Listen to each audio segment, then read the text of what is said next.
Terima kasih kepada pengerusi majlis. Assalamualaikum dan salam sejahtera kepada semua penonton bengkel pada petang ini. Tak kiralah anda berada di mana, di Perlis, di Sabah dan juga Sarawak. Selamat datang saya ucapkan. Dan pada petang ini kita akan meneroka keindahan di sebalik matematik. Dan jangan lupa anda ikuti bengkel saya pada petang ini kerana kita ada hadiah menarik untuk diberikan kepada peserta-peserta. Dan jangan lupa ikuti sesi hands-on ini dan serlahkan kreativiti anda. Jom kita mulakan. Objektif sesi hands-on pada petang ini, yang pertama untuk menghasilkan corak ulangan daripada bentuk 2D, dan yang kedua kaitkan sesi hands-on dengan standard kandungan dan standard pembelajaran dalam subjek matematik, terutamanya matematik tahun 3. Kalau tak silap saya tingkatan 5 pun ada juga. Dan yang ketiga, nak dapatkan idea untuk aktiviti bagi PDPR ataupun PDP. Sebelum saya mulakan bengkel pada hari ini, saya nak bagi satu teka-teki. Kenapa ada sesetengah pensel yang mempunyai bentuk heksagon? Tunggu sehingga akhir bengkel ini dan saya akan berikan jawapan kepada anda. Okey, baiklah kepada semua peserta, kita teruskan dengan aktiviti hands-on pada hari ini. Saya minta peserta bengkel boleh sediakan bahan dan alatan. Yang pertama kita perlukan kertas. Yang ni saya gunakan kertas saiz A4. Kemudian saya perlukan pembaris, gunting, pensel pemadam, selotip dan juga pensel warna. Hari ini kita nak buat aktiviti seni, kita nak merungkai, kita nak meneroka keindahan, keindahan matematik. Baik, langkah yang pertama, sebelum tu saya terlupa lagi satu, kita perlukan kotak ataupun kad. Contoh yang ni saya gunakan kotak face mask. Kita gunakan bahan yang terpakai aja. Langkah yang pertama, saya nak sediakan tapak untuk saya lukis corak dia nanti. Jadi kertas ini saiz A4, saya nak kena buat dia jadi bentuk segi empat sama. Secara dia mudah je untuk jadikan dia bentuk segi empat sama. Kemudian saya ambil gunting dan saya potong. Sekarang ini saya dah dapat bentuk segi empat sama. Baiklah, kemudian apa yang perlu kita buat? Saya akan lipat. Saya akan lipat dan kita akan hasilkan daripada lipatan tersebut ada 12 segi empat sama.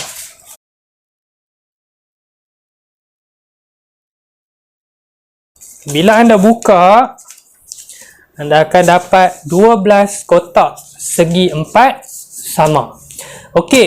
Dah selesai tapak dia, dah selesai tempat untuk kita lukis. Sekarang ini saya akan gunting. Daripada kad ini dengan saiz ukuran dia 5.3 cm. Kenapa 5.3 cm? Sebab saya ikut ukuran di sini. Ukuran setiap sisi segi empat sama di sini. Saya akan gunting dan saya akan dapat saiz segi empat sama seperti ini. Bila anda letak dia memang padan lah, memang ngam. 5.3 cm. Alright. So apa saya nak buat? Apa saya nak buat dengan kad ini? Kad ini saya akan jadikan acuan untuk saya lukis. Tapi saya tak nak guna kad yang ni sebab yang ni saiz dia kecil. Saya takut penonton tak nampak, jadi saya sediakan satu kad yang besar sikit supaya penonton dapat tengok. Right, langkah yang pertama, apa yang perlu anda buat? Kita tanda dulu. Kita tanda dengan perkataan P. Dekat bucu ni saya tanda, nampak dekat bucu saya tandakan huruf P. P-A-R-T, ikut arah jam. Contoh dia macam ni lah. Mula-mula saya tulis huruf P, lepas tu saya tulis huruf A, lepas tu huruf R, dan yang terakhir huruf T.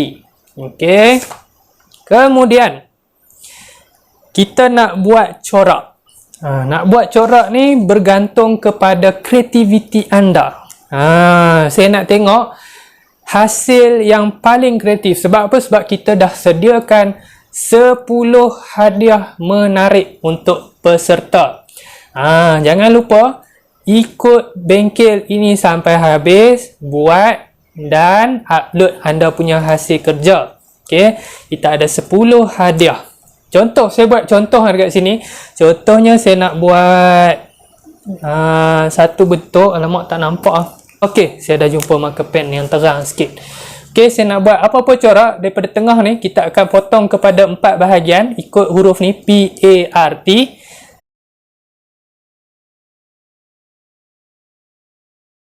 Okey, so sekarang ni garisan yang anda tengok ni dah dibahagikan kepada 4 bahagian. 1 kawasan ni, 2 A punya, 3 R punya, yang keempat T punya. Okey. So langkah yang seterusnya, yang ini yang akan berlaku satu keajaiban. Okey. Kita nak buat apa? Kita gunting pula ikut garisan ni. Okey, yang ni kita potong. Bahagian ini pun kita potong. Okey, jom. Kita potong dengan penuh berhati-hati. Okey, so kita dah potong. Kemudian kita potong lagi. Kat sini ada lagi garisan. Okey, ada lagi garisan yang belum kita potong. Kita potong. Kemudian kita ada lagi yang belum dipotong. Yang ni pun kita potong. Ini bahagian ataupun kad yang telah saya potong kepada 4 bahagian. P-A-R-T. Next step. Langkah yang seterusnya, kita nak susun. Okey, tadi kita susun ataupun kita tulis ikut arah jam. Sekarang ni kita nak rombak balik susunan. Okey, kita nak rombak balik susunan. Mula-mula tadi kita mulakan dengan huruf P, A, R, T ikut arah jam, dan yang seterusnya kita rombak balik susunan apa ni, kad yang kita potong. Kita mulakan dengan huruf T, kemudian R, kemudian A, kemudian P. Jadi track. Mula-mula tadi part, lepas tu jadi track. Okey, yang ini kita nak ubah susunan dia. Okey, kita akan mulakan dengan huruf T. Alright. T, kemudian huruf R. Okey, kita cari huruf R. Ni huruf R. Susun kat sini. Okey, huruf yang seterusnya T-R-A. Huruf A. Kebetulan A ada di situ. Dan huruf yang terakhir, huruf P. Baik, so saya harap penonton nampak cara susunan ni penting, jangan salah susun. Kalau salah susun dia takkan jadi. Okey. Baik, kita dah dapat perkataan baru, track. Langkah yang seterusnya, saya nak penonton cantumkan kad-kad ini. Okey, kita cantumkan. Okey, so bersedia dengan anda punya selotip. Kita akan dapat bentuk seperti ini. Baik, saya dah sediakan acuan yang bersaiz kecil, iaitu 5.3 cm. Okey, lebih kurang sama je dia punya corak. Baik, apa saya nak buat dengan corak ini? Saya akan lukis dia. Saya akan lukis pada kertas yang bersaiz ataupun kertas bentuk segi empat sama. Okey, macam mana saya nak lukis? Saya ikut je petak dia tu. Okey, sekejap saya cari mana saya punya pensel. Okey, kita ambil acuan ni, kita letak dia dekat kotak ni. Dekat mana-mana kotak pun boleh. Okey, contoh saya mulakan trace. Ni saya tak mulakan penuh corak dia ni. Saya trace dengan pensel. Okey, so tuan-tuan, jangan gunakan marker pen sebab saya gunakan marker pen supaya anda nampak lah. Kalau saya lukis guna pensel, nanti penonton tak nampak. Okey, saya trace corak ini. Okey, saya dah dapat satu corak. Okey, kemudian saya ambil acuan ni, saya sambung dekat sebelah ni. Nampak tak? Saya sambung dekat sebelah ni. Okey, bila saya sambung, saya akan dapat dua bentuk. Okey, saya sambung lagi, saya akan dapat dua bentuk.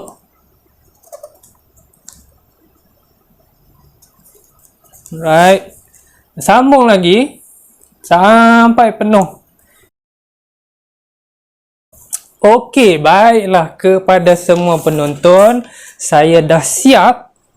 Saya dah siap lukis sehingga semua ruang kertas ini dipenuhi dengan corak. Daripada bentuk segi empat sama, saya gunting dan saya hasilkan satu bentuk yang seperti ini. Kemudian kita ulang dan anda nampak ke semua permukaan ini dah ditutup. Okey, dah ditutup dengan corak ni.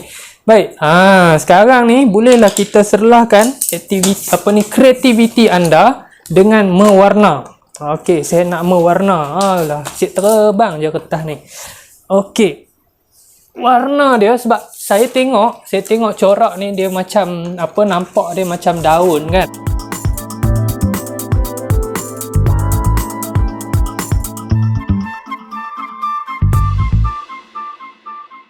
Okey, saya nak tunjuklah hasil kerja saya yang telah saya buat dan telah saya sediakan. Okey.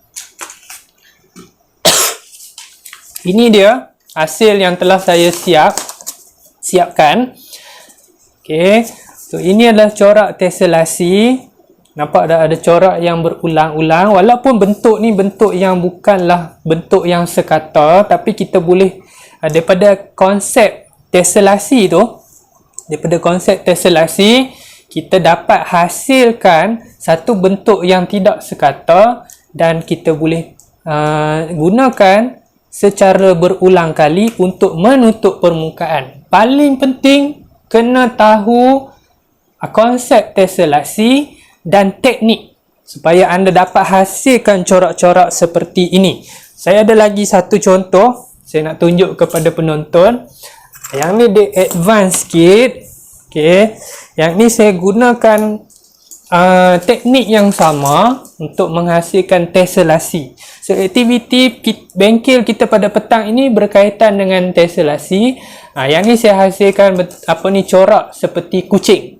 Baik. Sementara menunggu anda menyiapkan hasil kerja anda, saya akan terangkan bagaimana tesselasi itu boleh dilakukan, dihasilkan dan teknik yang digunakan. Baiklah, untuk menghasilkan corak tesselasi, kita kena tahulah bentuk poligon yang sesuai digunakan ataupun tidak.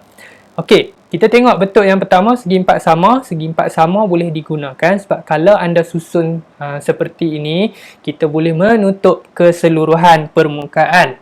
Okey, bagaimana pula dengan bentuk segi empat tepat? Bentuk segi empat tepat pun sesuai digunakan untuk menghasilkan corak tesselasi kerana segi empat kalau kita susun juga dapat menutup permukaan. Okey, segitiga. Segitiga pun sama juga dapat digunakan untuk menghasilkan corak tesselasi. Okey, bentuk ini saya pusing sikit daripada segi empat sama, saya pusing jadi bentuk seperti ini. Dan bentuk ini juga boleh digunakan untuk menghasilkan corak tesselasi. Untuk heksagon juga boleh gunakan untuk menghasilkan tesselasi. Bagaimana pula dengan pentagon? Okay, kalau anda tengok di sini, pentagon sebenarnya kita tak dapat nak susun sebab ada ruang-ruang dekat sini. Di bahagian yang berlorek ni merupakan ruang yang tidak dapat saya nak tutup dengan menggunakan bentuk pentagon sahaja. Seperti bentuk hexagon, kalau saya ubah sikit susunan dia, nampak tak? Okey, ada ruang dekat sini di bahagian yang berlorek, saya tak dapat gunakan bentuk hexagon untuk menutup permukaan. Ada lagi satu bentuk yang memang tak dapat kita nak hasilkan tesselasi, iaitu bentuk bulatan. Okey, daripada bentuk ini, kalau anda perhatikan bentuk yang sama, segi empat sama, segi empat tepat, segitiga, bentuk rhombus, bentuk hexagon ini kita kenali dia sebagai dengan regular tessellation. Regular tessellation ni daripada satu bentuk yang sama. Kita boleh guna dia berulang-ulang kali dan dia dapat menutup keseluruhan ruang ataupun permukaan satah. Tesselasi jenis yang seterusnya, kita kenali dia sebagai semi-regular tessellation. Kenapa dia dikenali sebagai semi-regular tessellation? Sebab kalau anda perhatikan dekat sini, sebenarnya boleh gunakan objek lain ataupun bentuk 2D yang lain untuk menutup permukaan ini. So, dia adalah gabungan. Okay, contohnya dekat sini kalau bentuk hexagon, kita boleh gabungkan dengan bentuk segitiga supaya ruang-ruang itu dapat ditutup. Okay. So, jenis-jenis tessellasi tadi kita dah tengok, regular tessellation, semi-regular tessellation, dan kita ada satu lagi yang kita buat tadi iaitu non-regular tessellation. Untuk menghasilkan non-regular tessellation, contohnya corak yang ni, bagaimana non-regular tessellation dihasilkan? Bentuk asalnya segi empat sama. Corak yang ni, daripada bentuk segi empat sama, saya hasilkan non-regular tessellation. Nampak tak? Daripada bentuk segitiga, kita boleh hasilkan non-regular tessellation. Ada beberapa teknik yang kita gunakan untuk menghasilkan corak tessellasi. Yang pertama sekali, teknik kita panggil translasi. Okay. Yang kedua, kita gunakan teknik putaran ataupun rotation. Okay. Dan yang seterusnya, kita gunakan gabungan pantulan dan juga translasi. Mungkin anda pernah dengar perkataan translasi, putaran dan juga pantulan. Yang ini ada dalam, kalau tak silap saya, matematik tingkatan 2 dan juga tingkatan 5. Daripada aktiviti yang kita buat tadi, sebenarnya kita dapat implementasi dalam PDP ataupun PDPR. Contoh, matematik tahun 3 ni saya rujuk buku teks muka surat 91, reka corak. Mungkin cikgu-cikgu dapat idea daripada aktiviti yang kita buat hari ni untuk kita menghasilkan satu corak dan ada kaitan dengan tessellasi. Okey. Dan yang ini saya ada contoh buku teks matematik tingkatan 5. Nampak tak? Dekat sini ada contoh-contoh corak. Dia sama juga seperti yang kita buat pada petang ini. Dan sebenarnya tessellasi ni ada banyak kegunaan, banyak faedah dia. Contoh yang pertama, kalau anda perhatikan di sini, ini merupakan solar panel. Okay, solar panel yang boleh dilipat-lipat ni adalah idea daripada tessellasi. Okey, contohnya dekat sini saya ada dua jenis lipatan. Okey, betul saya nak tengok penonton. Cuba tengok yang mana saya dapat buka dengan lebih cepat. Okey, yang ni yang A. Tengok berapa saat saya buka. Okey. Ni saya buka. Yang ni yang A. Ni saya dah buka, kemudian saya lipat. Dan yang B, cuba tengok berapa lama saya buka dan berapa lama saya lipat. Okey, kalau penonton perhatikan, yang ini lebih cepat. Dan di mana dia diaplikasikan? Okey, sebenarnya ini lipatan ni kita kenali dia sebagai Miura fold. Nampak tak Miura fold? Kalau saya buka ni, anda dapat lihat ada pattern ataupun corak tessellasi pada permukaan kertas ini. Yang ini pula reka bentuk ataupun architecture. Ini jambatan Saloma Bridge dekat KL. Dan kalau cikgu-cikgu ada masa, ada peluang, anda boleh baca artikel yang berkaitan dengan tessellasi dan apakah kegunaan tessellasi dan origami dalam kejuruteraan. Menjawab soalan yang saya bagi tadi, kenapa bentuk pensel berbentuk hexagon? Yang pertama sekali, reka bentuk ataupun bentuk hexagon ni dapat memaksimumkan penggunaan ruang. Penggunaan ruang maksudnya dari segi packaging lah. Kalau kita gunakan bentuk bulatan, akan ada ruang-ruang yang terbazir. Kalau gunakan pensel yang berbentuk keratan rentasnya berbentuk hexagon, dia dapat memaksimalkan penggunaan ruang. Dan satu lagi tujuan dia, kerana dia tak nak bergolek.